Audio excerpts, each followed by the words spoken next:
संपदा शत्रुबुद्धि विनाशाय दीपज्योतिर्नमोऽस्तुते दीपज्योतिर्नमोऽस्तुते शुभं कुरु त्वं कल्याणम् आरोग्यं धनसम्पदा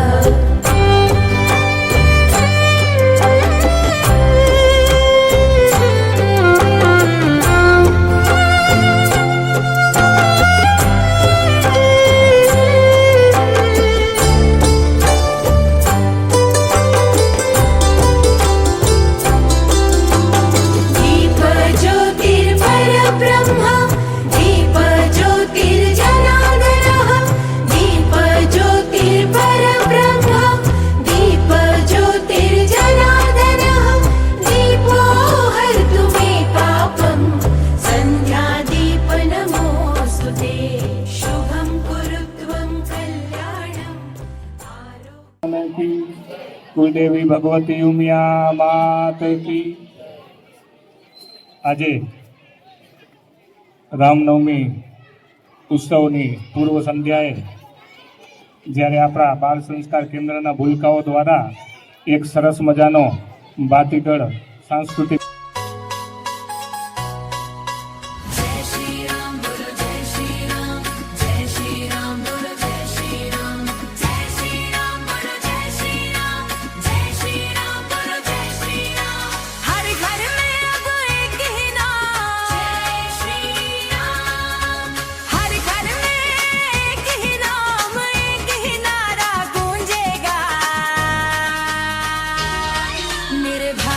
बच्चा बच्चा जय जय श्री राम बोले बाबा बच्चा बच्चा जय जय श्री राम बोले बाबा।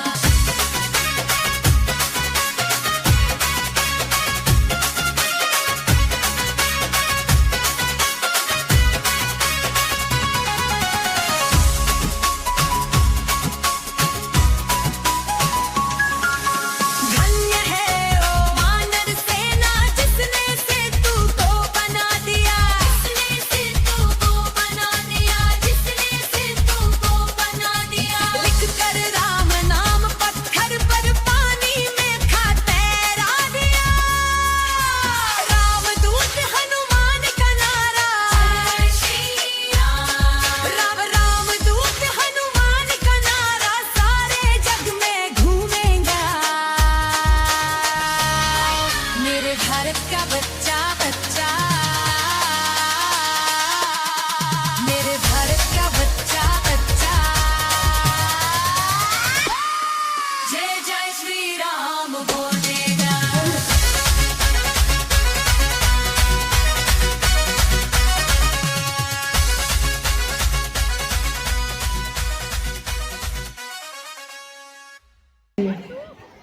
માને બાળકની ચિંતા છે, કારણ મોબાઈલ, આંખો ક્ષીણ થાય છે, કારણ મોબાઈલ, ભણવામાં ધ્યાન લાગતું નથી, કારણ મોબાઈલ, સમય વેડફાય છે, કારણ મોબાઈલ, જીવન ગેરમાર્ગે દોરાય, કારણ મોબાઈલ, બાળક ચીડિયું થઈ જાય, કારણ મોબાઈલ, સંસ્કૃતિનું પતન થાય છે, કારણ મોબાઈલ, મગજ પર દુષ્પ્રભાવ પડે છે, કારણ મોબાઈલ, સામાજિક જીવન નબળું પડે છે, કારણ મોબાઈલ, સંસ્કારો સ્વાહા થઈ જાય છે। કારણ મોબાઈલ।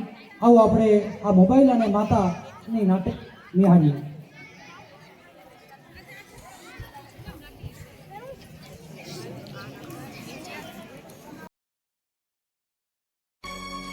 અરે અરે બેટા, કહું છું તું સાંભળે છે મારી વાત? રોજ રોજની ટકટક સાંભળીને કંટાળી ગયો છું। આ મોબાઈલે તને આંધળો બનાવી દીધો છે।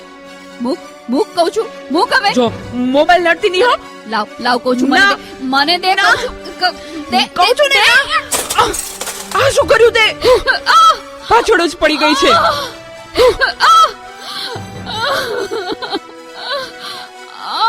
બોલાવતી નહીં હવે મને।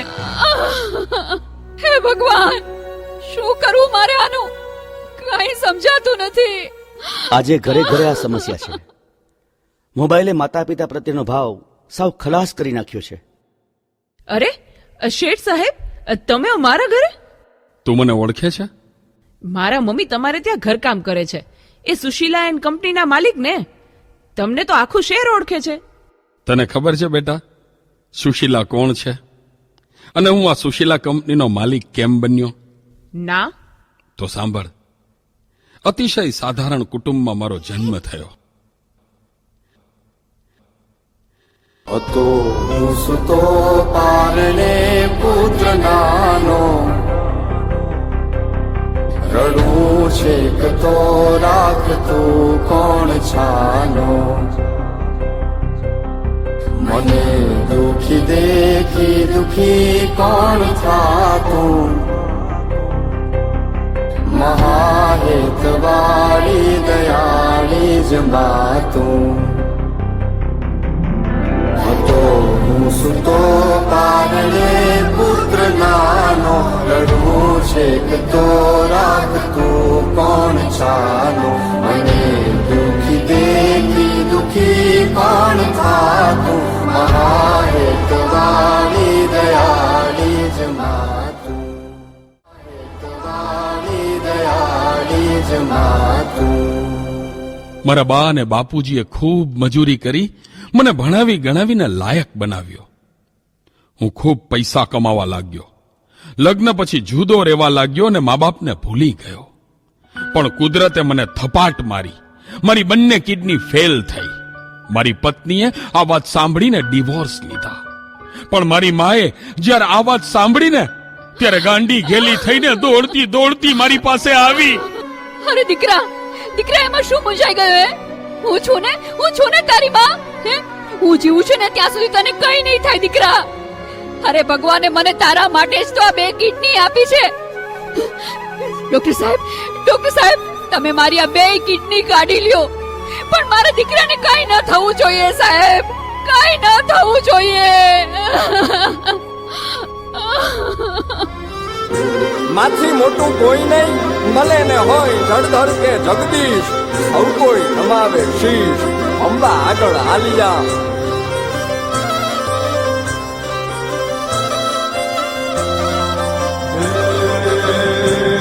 ભગવત તો ભજીને સૌ સાગર તરિયા, રામ રે જપીને પરમેશ્વર પણ મળ્યા.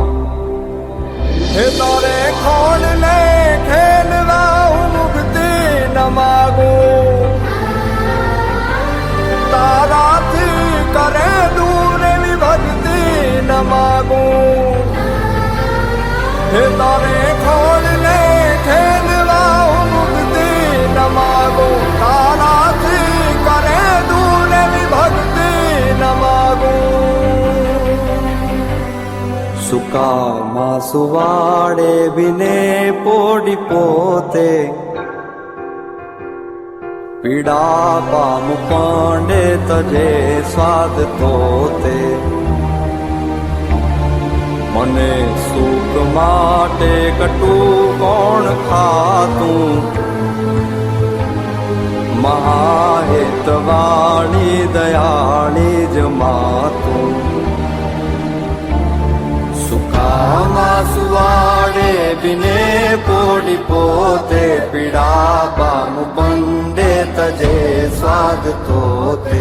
મને સુખ માટે કટું કોણ ખાતું, મહાહેતવાળી દયા. મારી માએ આપેલી કિડનીથી હું જીવું છું. આજે ગમે તેવી મીટિંગ હોય ને, મારી માનો ફોન આવે એટલે બધું સાઈડમાં મૂકી દઉં છું. તને ખબર છે, તારી મમ્મીએ તેનું છેલ્લું ઘરેણું, એનું મંગળસૂત્ર ગીરવે રાખીને તારા બર્થડે માં આ ફોન આપ્યો છે.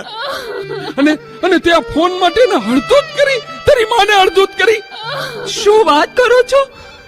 મને નહોતી ખબર. મારી ભૂલ થઈ ગઈ, મને માફ કરો. જો બેટા, ઘરે ભગવાન જેવી મમ્મીને હેરાન કરીશ ને તો મંદિરે ભગવાન પણ તને માફ નહીં કરે. એટલે તો તારે માફી જ માંગવી હોય ને તો તારી મમ્મીની માફી માંગ. મમ્મી સોરી, હા ફોન પાછળ હું એટલો આંધળો થઈ ગયો હતો. મને માફ કરી દે મમ્મી. અરે એમાં શું બેટા, ભૂલી જા એ બધું મારા દીકરા, ભૂલી જા. જો હું પણ ભૂલી જાઉં છું. અરે મારા માટે તો મૂંગી કેટલું દુઃખ સહન કરતી રહી, અને હું તને હેરાન કરતો રહ્યો. મને માફ કરી દે મમ્મી.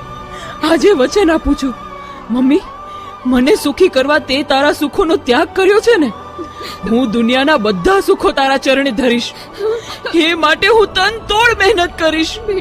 મમ્મી, તારું નામ દુનિયામાં રોશન કરીશું. મમ્મી, તારું નામ દુનિયામાં રોશન કરીશ.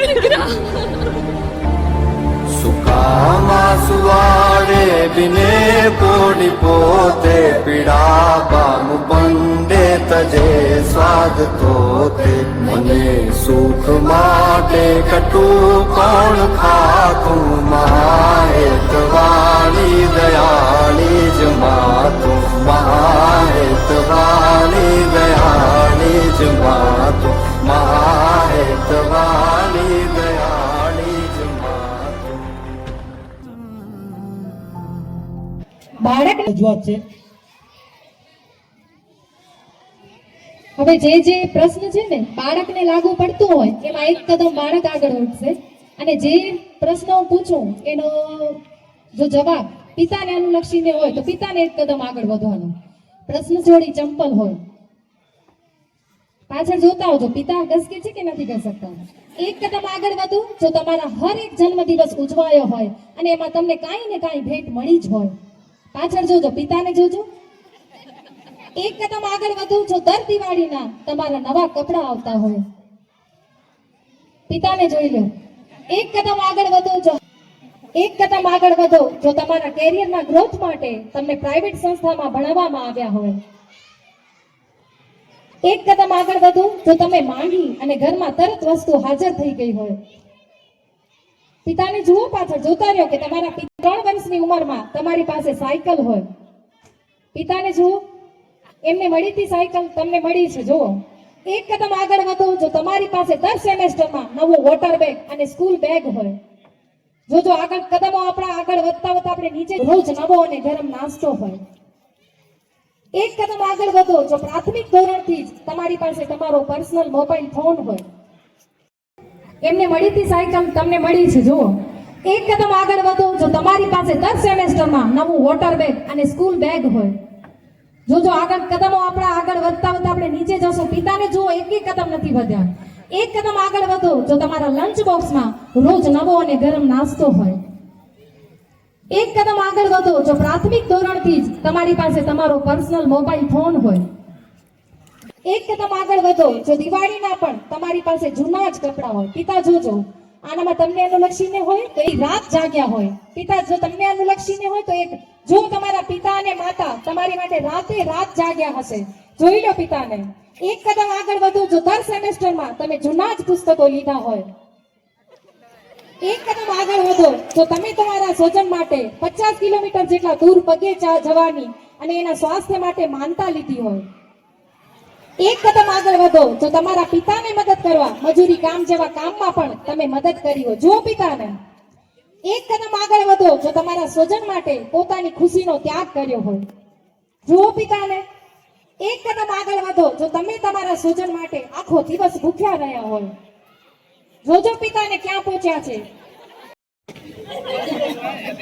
એક કદમ આગળ વધો જો તમે તમારા માતા પિતાના સ્વાસ્થ્યના કારણે ઉત્સવમાં જવાને બદલે એ બીમાર માતા પિતાને સેવા કરવાનું વિચાર્યું હોય. જો પિતાને, પિતા તરફ નજર દ્રષ્ટિ કરો તમે. વાલનો દરિયો છે તો છલકતો જાય છે, લાગણી ઘેરાય છે ને તો વરસતો જાય છે. તૂટીને હું વિખરાઉં પણ સપના તારા તૂટે નહીં. મારા શ્વાસ છૂટી જાય પણ કદી સ્મિત તારું છૂટે નહીં. પાપા પગલી તે કીધી ઝાલીને મારો હાથ, જીવની ઢગલી મેં આખી રાખી છે તારી કાજ. શરૂઆત છે તે લોહોદંડ નામના ગામથી થાય છે કે જ્યાં પુંડરીક વસવાટ કરે છે એના માતા પિતાની સાથે. તો આ લોહદંડ ગામ છે ત્યાંથી આપણે પુંડરીક નાટક નિહાળીએ.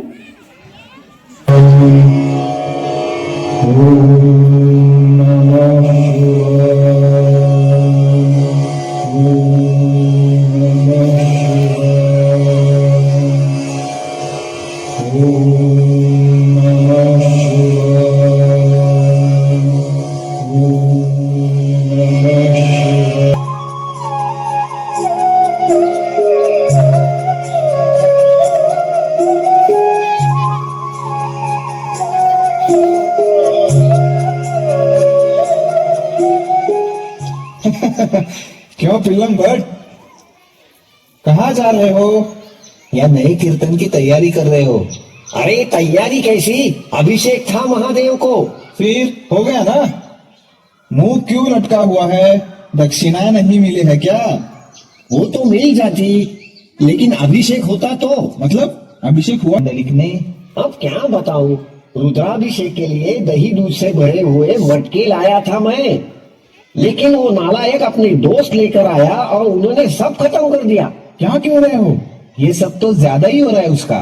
परसों सोपान के खेत में बैल छोड़ दिए। अरे ये तो रोज का ही है। लोहदिंडी के गांव वालों को इस पुंडलिक ने बहुत सताया है, बिल्कुल बिगड़ गया है ये। लेकिन ये सब आपको लगता है, उसके बाप के समझ में नहीं आता ना। हाँ? अरे उन्होंने उसे अपनी ढलती उम्र में पैदा किया, और वो भी बड़ी मानो घर में लक्ष्मी पानी भर रही है। अरे ऐसे किसी को तो ये उन्हें बताना होगा। किसी को क्यों? चलिए हम ही जाके उन्हें बताते हैं। चलिए। ऐसा कहते हो? चलो चलो। ठीक है, तुम्हारी समस्या मेरे ध्यान में आई है। हमारे पुंडलिक की शरारतों की वजह से जिनका नुकसान हुआ है वो सब हम चुका देंगे। जी सुनते हो?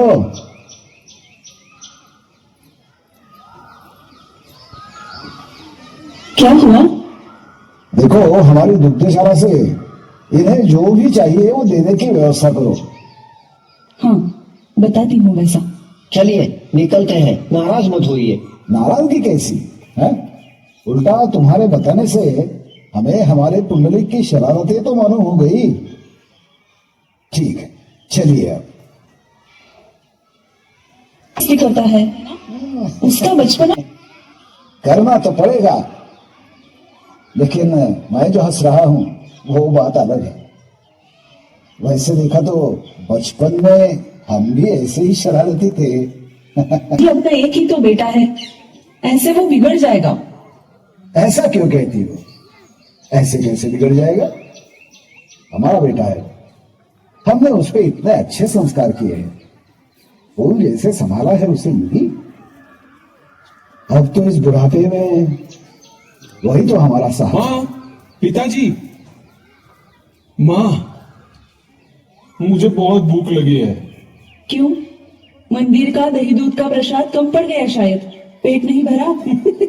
लगता है तुम्हें भी पता चल गया। लेकिन माँ तुम ही बताओ, महादेव की पिंडी पे दही दूध चढ़ाने से अच्छा वो गरीबों के पेट में जाए, इसलिए मैंने दोस्तों में बांटा। लेकिन बेटा पुंडलिक, दूसरों को तकलीफ हो ऐसा नहीं करते। हमारे पास क्या नहीं है बताओ ना। देखो, तुम अब बड़े हो गए हो। अरे हम ब्राह्मण, हमें ब्रह्मकर्म करने चाहिए। ऐसी शरारतें तुम्हें शोभा नहीं देती। हमारा क्या खेती व्यवसाय, ये सब अब तुम्हें संभालना होगा। लेकिन मुझे इसमें रस नहीं पिताजी। मेरा मन जो कहता है मैं वैसा ही करूंगा।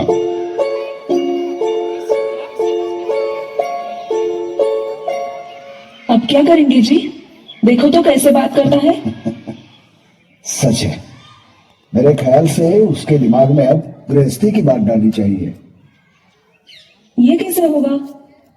अरे शादी कर। बिल्कुल सही कहा आपने, मैं भी अपने बहू का मुंह देखने के लिए उत्सुक हूँ।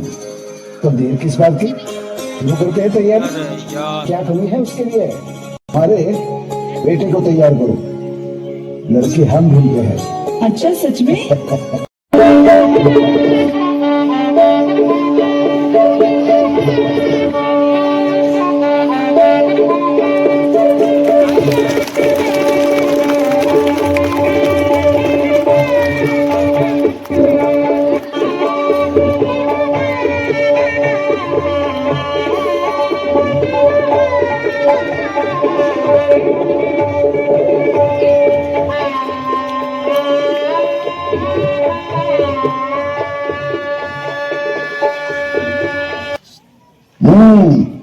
क्यों लड़के की माँ?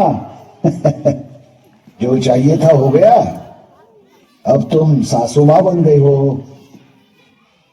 बहू के रूप में बेटी ही आई है घर में। अपने बेटी को कोई पीड़ा देता है क्या?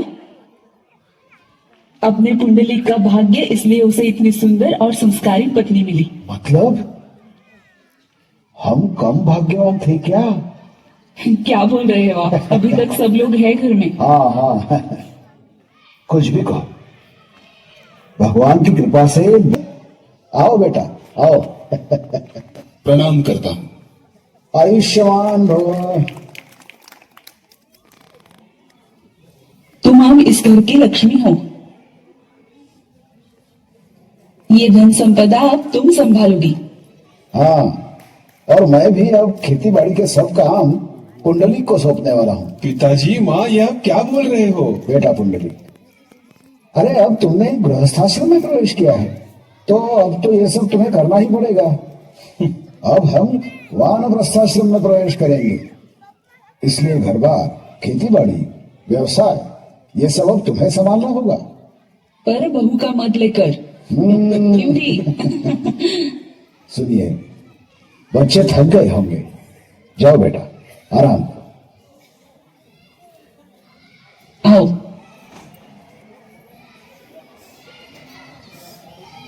से लक्ष्मी नारायण जैसे दिख रहे हैं दोनों। हाँ, अरे तो बस और क्या चाहिए? सच है। और हाँ, और एक बात, अब पुंडलिक की देखभाल के लिए उसका अपना कोई आया है, तो तुम अब उस जिम्मेदारी से मुक्त हो। क्यों? नहीं नहीं, अरे उस बेचारी को अभी तक कुछ पता भी नहीं है।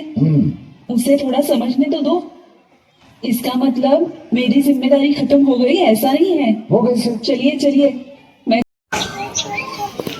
क्या पिलन भर गए सप्ताह दिखे नहीं? हाँ, अरे आपको बताना भूल गया, तीर्थ रुद्रकेश्वर के दर्शन लेके आया। हाँ, और गया ही था तो बाकी जगह भी होके आया। अच्छा, मतलब राव साहब ने दी हुई विदागी पूरी खर्च कराए। हाँ, पर कुछ भी कही। मुझे खुशी तो एक ही बात की है। वो क्या? इस पुंडलिक की अभी शादी हो गई तो उसकी सब शरारतें अब बंद हो जाएगी।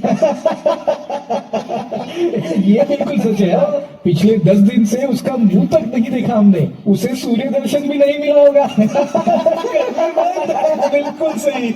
विवाह मतलब कैद होती है, ये पुंडलिक के बारे में बिल्कुल सच निकला है। अरे कैद कैसी, कुत्ते की दुम है वो, नली के बाहर निकाली तभी टेढ़ी की टेढ़ी रह जाएगी। ये नली निकलने वाली नहीं। हाँ, एक बार आदमी गृहस्थी में फंस गया तो उसका बचपन खत्म। गृहस्थी का बोझा उसके सर पे आ गया, हाँ, तो सारी शरारतें करने के लिए उसको समय ही नहीं मिलेगा। हाँ। और एक बात सुनो, ये सब पिलन भट्ट स्वानुभव से कह रहे हैं।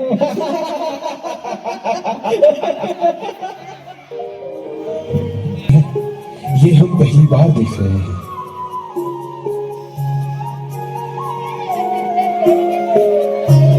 लेकिन इसके आगे नाजुक हाथों को कोई कष्ट नहीं देना।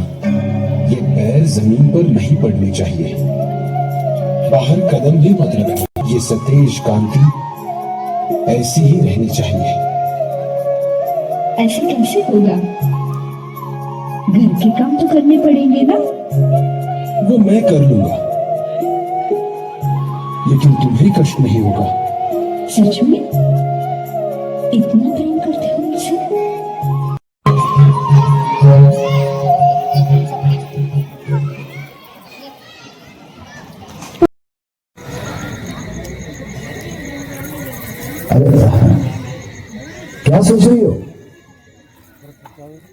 अरे बहू घर में आ गई फिर भी पुंडलिक अपने पत्नी का पल्लू ही नहीं छोड़ रहा, क्या? हमेशा उसके पीछे पीछे करता है।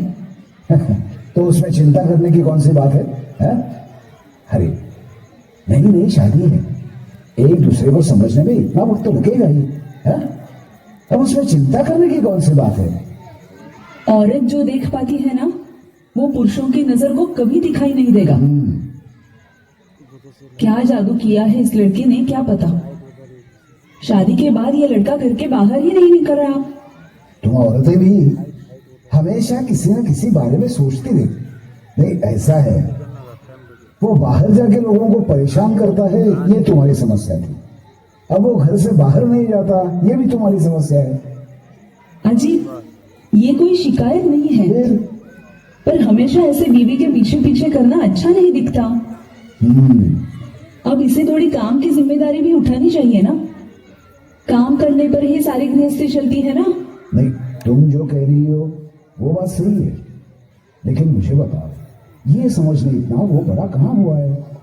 अरे अभी तो उसके ऊपर हमने जिम्मेदारी डाली है, उसे निभाने के लिए उसे थोड़ा तो समय देना होगा ना, है? अब आप उसे समझाएंगे या उसकी ही तरफदारी करेंगे? छोड़ो, आखिर बहू आने के बाद भी घर का सब काम मैं ही कर रही हूँ। अरे लेकिन अरे सुनो,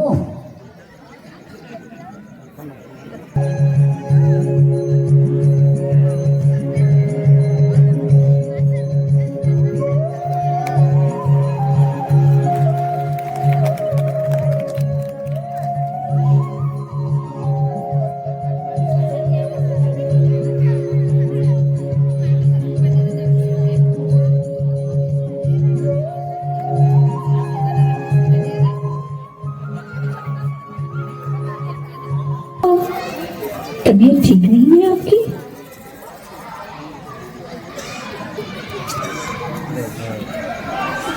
सच है बहू, ठीक नहीं हूं मैं। कैसे ठीक रहूंगी? मेरा बेटा पुंडलिक घर के औरतों के सारे काम करता हुआ देखकर मैं कैसे शांत रहूंगी? अरे जिसे मैंने इतने लाड़ प्यार से बड़ा किया, वो मेरा पुंडलिक घर के बर्तन मांजता हुआ, साफ सफाई करता हुआ देख मैं कैसे ठीक रह पाऊंगी? मतलब आप ये कहना चाहती हैं कि ये सब घर के काम मैं इनसे करवा रही हूँ? तुमने क्या बताया वो मुझे पता नहीं, पर ये काम मत कीजिए, ऐसे तो तुमने उसे नहीं कहा। अरे घर की स्त्री ने अगर पुरुष का आदर नहीं किया तो समाज कैसे करेगा? अगर कल ये सब लोगों ने देखा तो लोग क्या कहेंगे? लोग क्या कहेंगे? ये सब आप मुझसे क्यों कह रही हो? अपने लाडले बेटे को जाकर कहिए। तुम्हें बता रही हूँ क्योंकि वो तुम्हारी सुनता है। उसके कान भरने से अच्छा है उसे चार अच्छी बातें बताओ। सासू माँ, ये क्या बोल रही हैं आप? मैं क्यों इनके कान भरूंगी? सच बताओ, आपसे हमारा सुख नहीं देखा जा रहा। क्या कहा तुमने? मुझसे तुम्हारा सुख देखा नहीं जा रहा? हाँ, ऐसा ही कहा मैंने। आपसे हमारा सुख देखा नहीं जा रहा।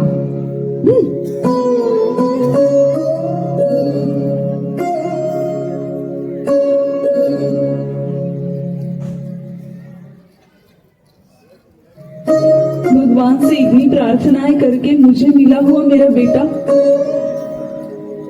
मुझसे देखा नहीं जा रहा।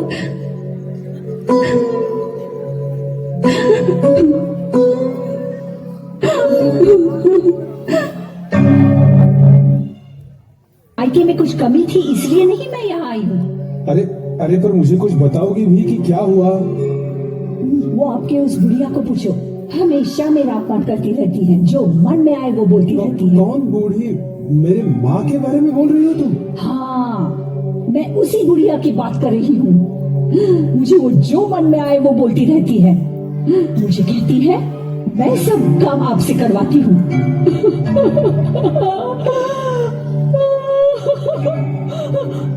ये जो हमारे बीच में प्रेम है ना, यही उनसे देखा नहीं जाता।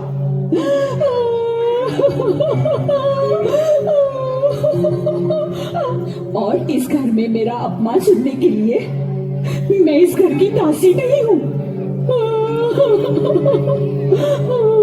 मेरी माँ ने तुम्हें ऐसा कहा? हाँ, की बुढ़िया ने मुझे ऐसा कहा है। उसे कुछ भी नहीं देखा जाता। उसने तुमसे ऐसे कहा? अब मेरे मायके जाने की जल्द से जल्द तैयारी करो। मुझे वो कुछ भी बोलती रहती है, ये आप उनसे बोलो। वो मेरी माँ होने के बावजूद मैं ये सहन नहीं करूंगा। तुम्हें कोई कुछ बोले ये मैं सहन नहीं करूंगा। देख लेता हूँ मैं भी।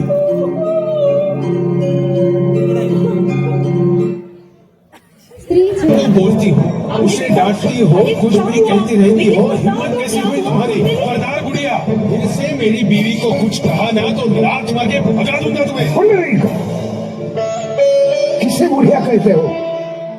अपनी माँ जिसने तुम्हें जन्म दिया, तुम्हारे लिए सारी जिंदगी खर्च कर दी, तुम्हारे लिए प्रार्थनाएं की, तुम्हारी अच्छे से परवरिश की, उस माँ को बुढ़िया बोल रहे हो?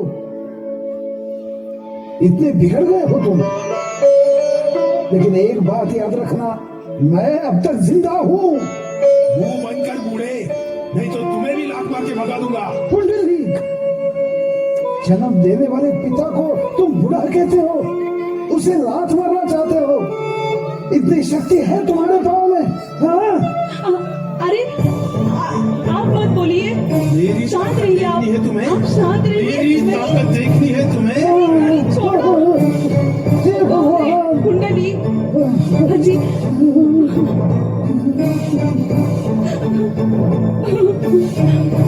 कुंडली, प्रत्यक्ष पिता को लात मारते हो तुम। अरे नरक में जाओगे तुम, परमेश्वर देख रहा है सब, नरक में जाओगे।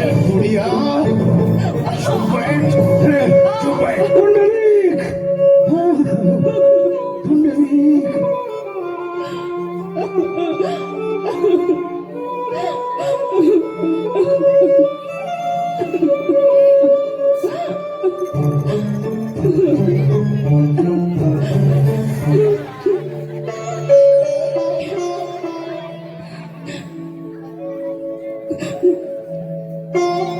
जी, आखिर अपना ही तो बेटा है ना। हम उसे बचपन में गोद में उठाते थे, तब लात मारता था, तब हम उस पर कहाँ गुस्सा होते थे। ये तुम नहीं, माँ की ममता बोल रही है। अरे बेटे की कितनी गलतियां छुपाने वाली हो तुम। अब सब कुछ खत्म हो गया है, बर्बाद हो गया, खत्म हो गया सब कुछ। सिक्का झूठा निकला। दांतों ने अगर जीभ को काटा तो हम दांत तो नहीं गिरा देते ना जी। अरे आखिर अपना ही बेटा है ना वो।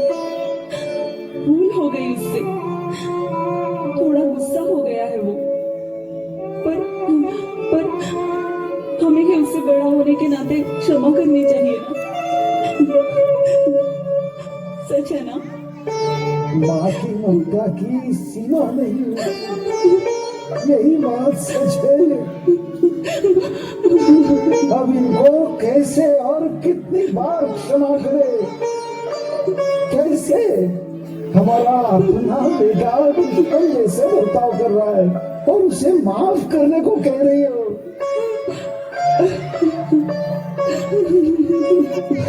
सत्या भाई,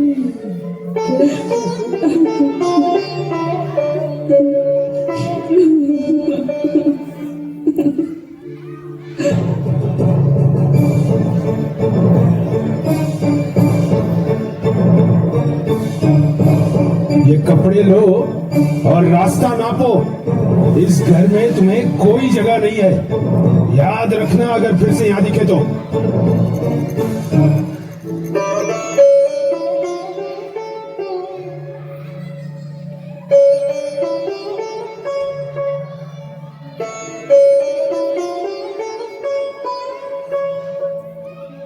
कहाँ जा अरे अरे अब क्या बचा है यहाँ?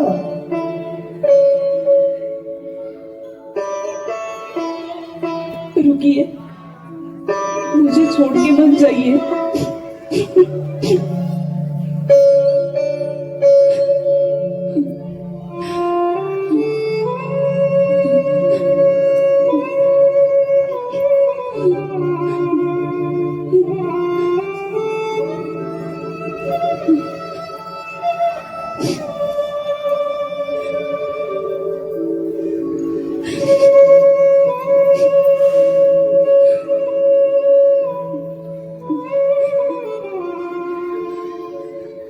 चलिए सत्याबाई, चलिए, अब कोई आने वाला नहीं है तुम्हें विदा करने।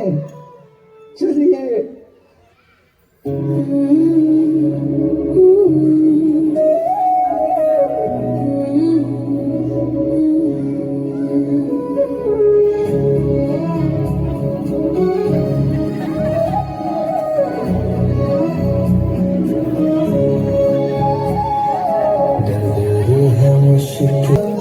जो सोएगा बस वही खोएगा, ये बात उसको पता नहीं है। मुश्किल कठिन सफर है, मगर मुसाफिर जगह नहीं है। मुश्किल कठिन सफर है, मगर मुसाफिर जगह नहीं है।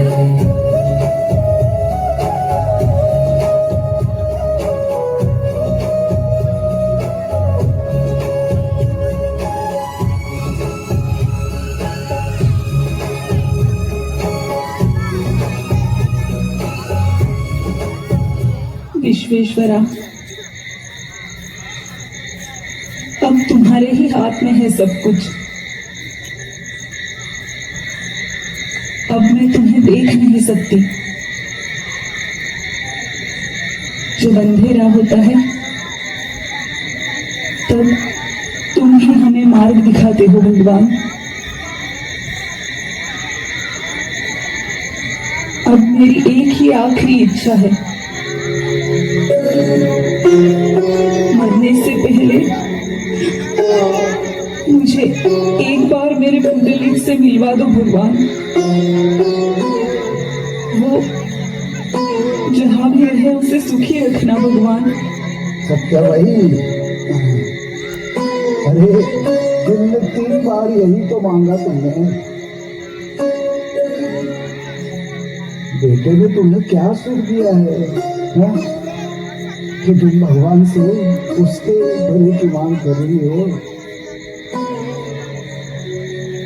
देने जैसा हमारे पास कुछ भी नहीं है, पर उसे आशीर्वाद तो दे सकते हैं ना। ये तुमने सच कहा। अरे अरे उसने तो हमें पूरा भिखारी बना दिया। अब एक भिखारी और क्या दे सकता है? दे दो।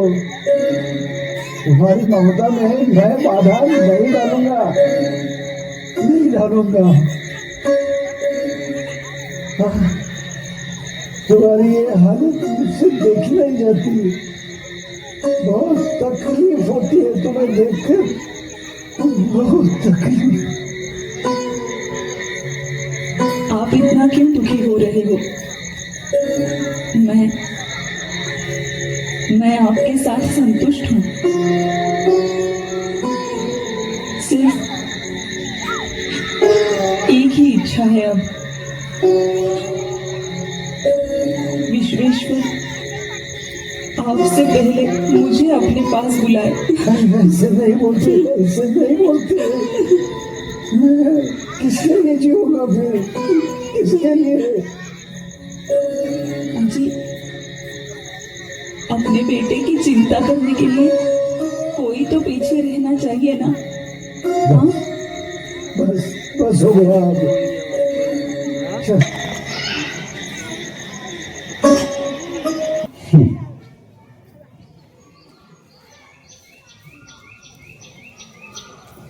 ये लो, पिताजी कितनी चिंता करते हो आप मेरी। सब कुछ आप ही को करना पड़ता है, नहीं?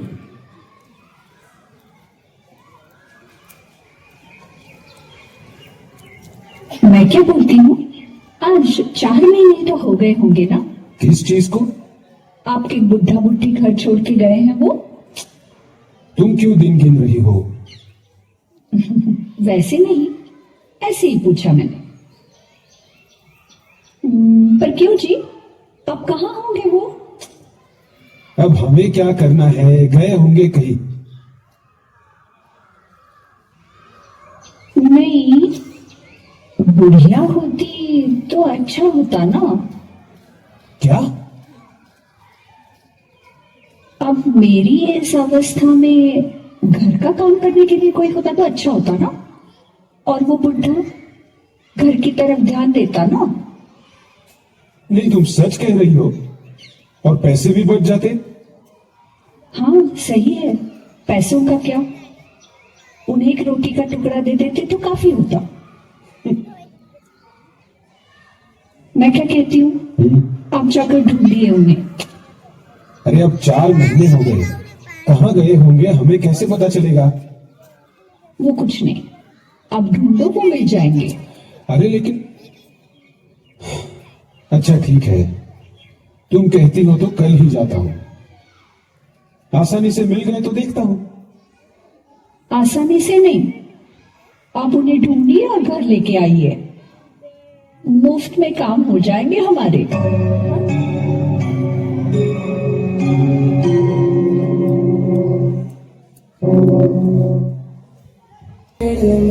वो पेड़ झुक जाएंगे स्वतः ही, हाँ लगेंगे फल जब किसी पेड़ में, वो पेड़ झुक जाएंगे स्वतः ही। अकड़ तले की बता रही है, अकड़ तले की बता रही है, अभी फल समय लगा नहीं है। मुश्किल सफर है मगर मुसाफिर जगह नहीं है। मुश्किल सफर है मगर मुसाफिर जगह नहीं है। राम राम मंडली। राम राम राम। क्यों जी, कौन सा गांव आपका? लोदंड मेरा गांव। मेरे माँ बाबा को ढूंढ रहा हूँ, यात्रा के लिए गए थे। आपने कहीं देखा है उन्हें? यहाँ से तो कई सारे लोग आते जाते रहते हैं, हमें कैसे मालूम? नहीं, मेरे माँ बाबा बूढ़े हैं, 4-5 महीने पहले की बात है। मतलब बूढ़े हैं? हाँ। लोहदंड से ना? हाँ हाँ। एक बुढ़ा बुढ़ी इधर मंदिर में रहते थे। बुढ़ा गांव में भीख मांगता था और बूढ़ी पका के खिलाती थी, वही तो नहीं थे? हाँ वही होंगे। हाँ, काशी की तरफ निकल गए, पर मुझे नहीं लगता अब तक जिंदा होंगे। वो बहुत थक गए थे। अरे ऐसा मत कहिए। कितने नसीब वाले हैं बूढ़ा बूढ़ी। हाँ। उनका बेटा उनके याद में कितना दुखी है देखो। जाओ जाओ बाबा, अगर तुम नसीब वाले हो तो वो तुम्हें मिलेंगे ही। जाओ बाबा जाओ। हाँ आराम।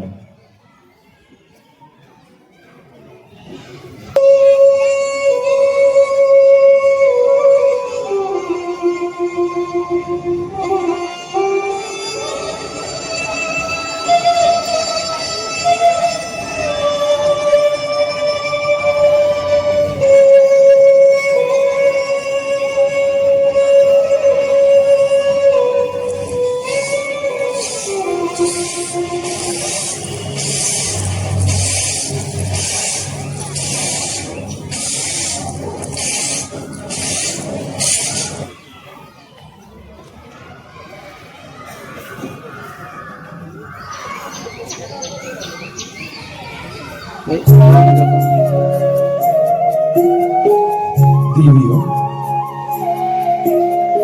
आप कौन हो? अभी आपने यहाँ पर स्वच्छता का काम किया और अंदर जाकर बाहर आई तो इतनी तेजस्वी कैसे होगी? बस हम तीनों मतलब गंगा, जमुना और सरस्वती नदियां हैं। माताओं, पूरे जगत को पावन करने वाली आप यहाँ पर ऐसे हल्के काम क्यों कर रहे हो? हर रोज हजारों पापी अपने पाप हमारे जल में धोते हैं, इसलिए हम मलिन हो जाते हैं। ये कुक्कुट स्वामी और उनके सामर्थ्य से हम तेजस्वी और पवित्र हो जाते हैं। ये कुक्कुट स्वामी है कौन? ऐसी कौन सी साधना की है उन्होंने? उनकी साधना इतनी पुण्यशील है कि भगवान भी उनके अधीन है। केवल उनके दर्शन से ही हम पवित्र हो जाते हैं। अच्छा, तो मैं भी उनका दर्शन लेता हूँ। अवश्य लो, तुम नहीं रुको।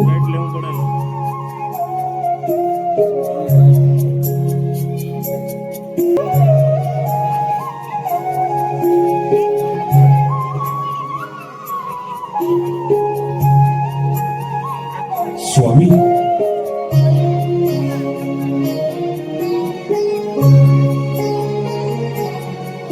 कल्याण। कौन है आप? स्वामी मैं कुंडली, आपके दर्शन की महती सुनी वाराणसी जा रहा हूँ, रास्ता भूल गया हूँ। आप मुझे योग्य मार्गदर्शन करेंगे? मुझे किसी भी तीर्थ क्षेत्र की जानकारी नहीं। मैंने कोई साधना नहीं की है, मैंने कभी ध्यान धारणा नहीं की है। मैं आपको क्या मार्ग देता?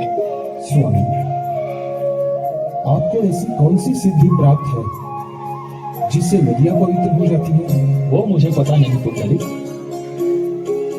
मैं अपने माता पिता की शिव पार्वती समझ के सेवा करता हूँ, दिन रात सेवा करता हूँ। मैं उनकी वृद्ध वेदना कम करने का प्रयास करता हूँ, यही मेरी सेवा साधना है। ऐसी मेरी श्रद्धा है कि माता पिता की सेवा यही पुण्य कर्म है। माँ को किया हुआ एक प्रणाम ये 3 पृथ्वी प्रदक्षिणा या 2 लक्ष काशी प्रदक्षिणा के समान है। मातृदेवो भव, पितृदेवो भव, ऐसा हमारे वेदों में कहा गया है। जो माता पिता की निंदा करता है, उन्हें पीड़ा देता है, उसे हर जन्म व्याधि सहनी पड़ती है, वो नरक में जाता है। उसे किसी भी क्षेत्र में यश प्राप्त नहीं होता, उसे अल्पायुष मिलता है।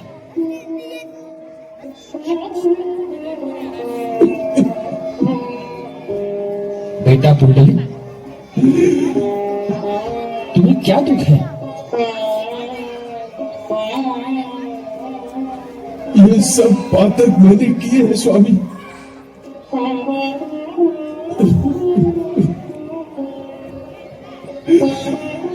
मैं पापी हूँ, दुराचारी हूँ। मेरी मति भ्रष्ट हो गई है स्वामी। मेरी मति भ्रष्ट हो गई थी स्वामी।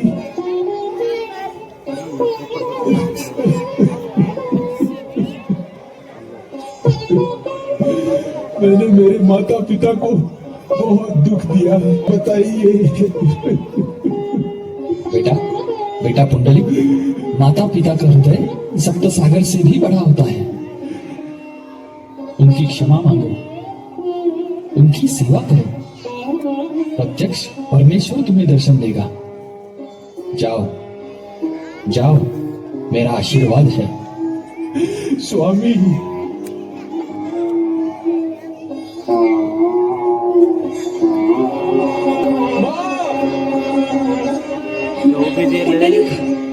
पुंडलिक बेटा, क्या हुआ सत्याबाई? सत्याबाई, अरे ऐसे क्या करती हो? कोई नहीं है यहाँ पे। हाजी हाजी, ऐसे कैसे? अभी तो उसने मुझे पुकारा। मेरे बेटे। सत्याबाई, तुम सो जाओ। वो भूल गया है वो। नहीं, अरे नहीं, वो क्यों आएगा यहाँ पे? तुम सो जाओ। पुंडलिक, सो जाओ।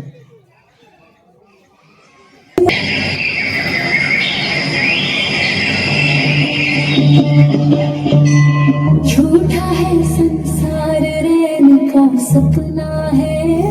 किसे करे तू प्यार, कोई ना अपना है।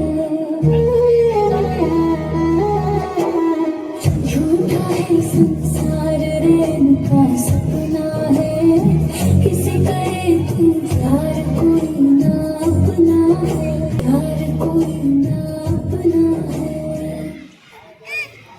बेटा तुम्हें किस बात का इतना दुख है बेटा? अरे बेटा, हम ही दुखी लाचार हैं, तुम्हारी क्या मदद करेंगे?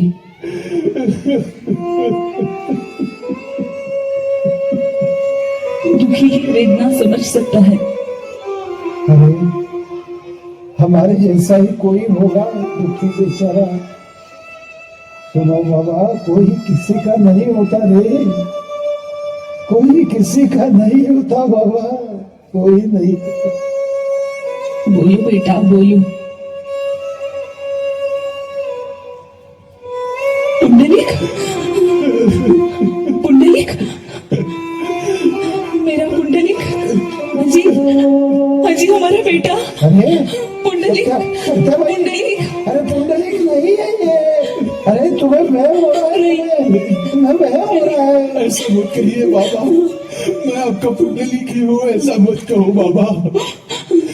माँ मुझे क्षमा कर दो, मैं तुम दोनों को घर ले जाने आया हूँ।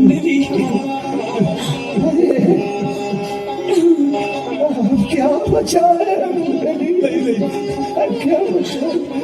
नहीं ऐसा मत करिए बाबा, मुझे अब पश्चाताप हुआ है। मैं तुम दोनों को घर ले जाने के लिए आया हूँ, मुझे प्रायश्चित करने दो, मुझे प्रायश्चित करने दो बाबा। अब चलिए बाबा। बेटा, बेटा, बेटा।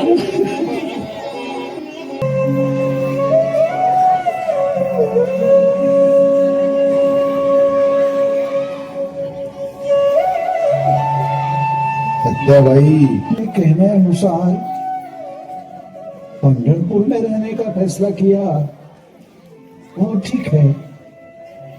अरे लेकिन बहू को अकेला छोड़ आया है, ये उसने अच्छा नहीं किया।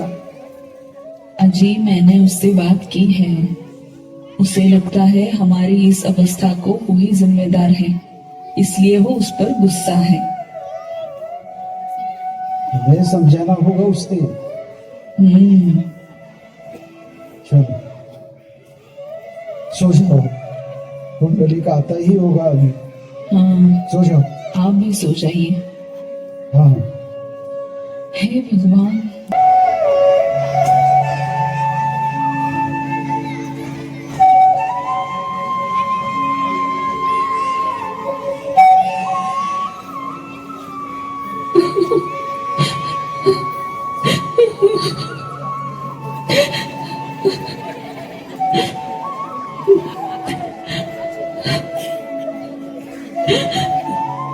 मुझसे भूल हो गई,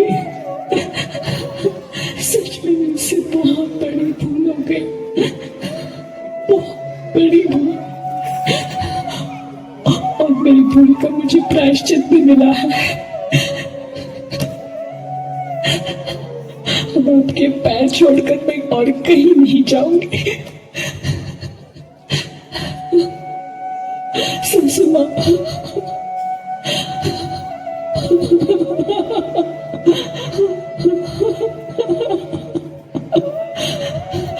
कुछ तो बोलिए। हाँ, मैं भी इन्हें छोड़ के कहीं नहीं जाऊंगा। तुम उनसे क्षमा मांगो, माता पिता के सिवा दूसरी कोई चीज पवित्र नहीं है। सासू माँ,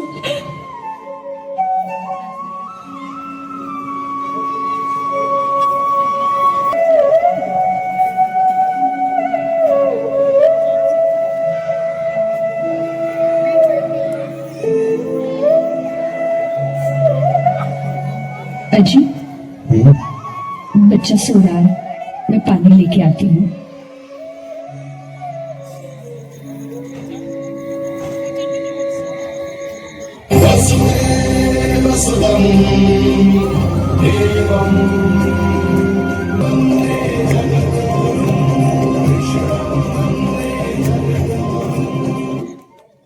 कौन कौन है?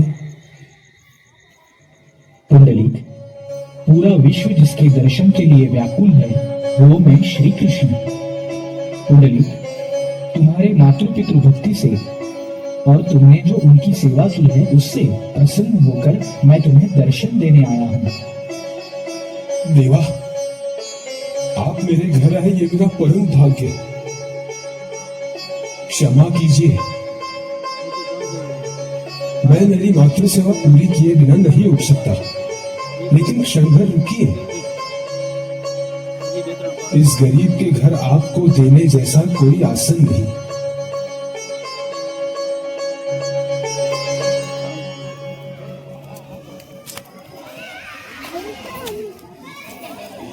इस ईंट पर आप आसन समझकर खड़े रहिए।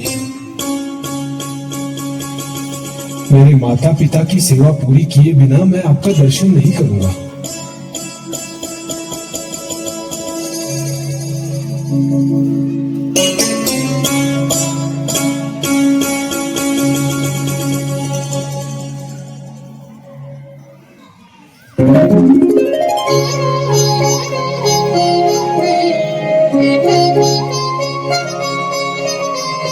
कुंडली, तुम पिछले जन्म के राजा मुचकुंद, मैंने तुम्हें इस जन्म में मिलने का वचन दिया था।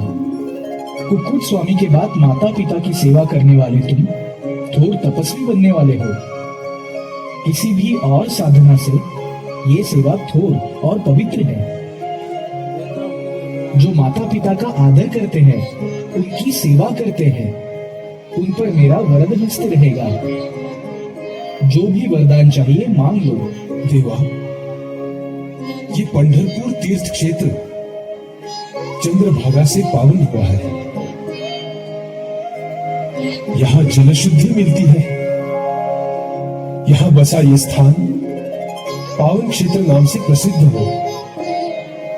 देवा, इस भक्त की आपसे एक विनती है।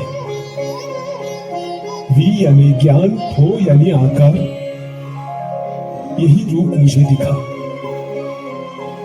ऐसे ही ज्ञान रूपी विठोबा का अवतार आप लीजिए और कई युगों तक आपका यही रूप भक्तों को दिखे। तुम्हारा सावला रूप सबको दिखाई दे। तथास्तु। कुंडली, जो माता पिता को ईश्वर समझ के उनकी सेवा करेंगे, वो सेवा मेरे चरणों में अर्पित हो जाएगी। वो समय पर विजय प्राप्त करेंगे। जो मेरा दर्शन लेंगे, उनके भक्ति ज्ञान में वृद्धि होगी। तुम्हारी इच्छा अनुसार मैं विठ्ठल रूप में जन्म ले रहा हूं, पर मेरे दर्शन से पहले लोग तुम्हारा दर्शन लेंगे। मेरे नाम से पहले भक्त तुम्हारा नाम लेंगे, क्योंकि विठ्ठल को जन्म देने वाले तुम मेरे भक्त रूपी पिता ही हो। देवा,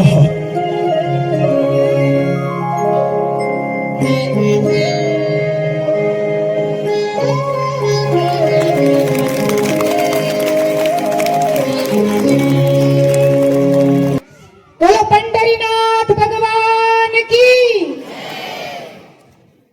सर्वधर्मान् परित्यज्य मामेकं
ध्वजा वैष्णवांची उभी पंढरी आज दादावरी तुझे नाव उडी तुझे रूप झाली जीवाला तुझी आस गालावली बाप साऱ्या जगाचा परी तू आम्हाला कराची विठुमावली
અખિલભાઈ બાબુભાઈ વાલાણી 500 રૂપિયા ગંગદાસ કરમસિંહભાઈ નાયાણી 500 રૂપિયા રામ ભરોસે 500 રૂપિયા જગદીશ ભીમજીભાઈ નાયાણી 500 રૂપિયા સ્વ કરસન હિરજીભાઈ સામાણી 500 રૂપિયા સુરેશ બાબુલાલ સુરાણી 500 રૂપિયા કમલા હોસ્પિટલ 200 રૂપિયા રતનસિંહભાઈ મનજીભાઈ નાકરાણી ધન્યવાદ દાતાશ્રીઓનો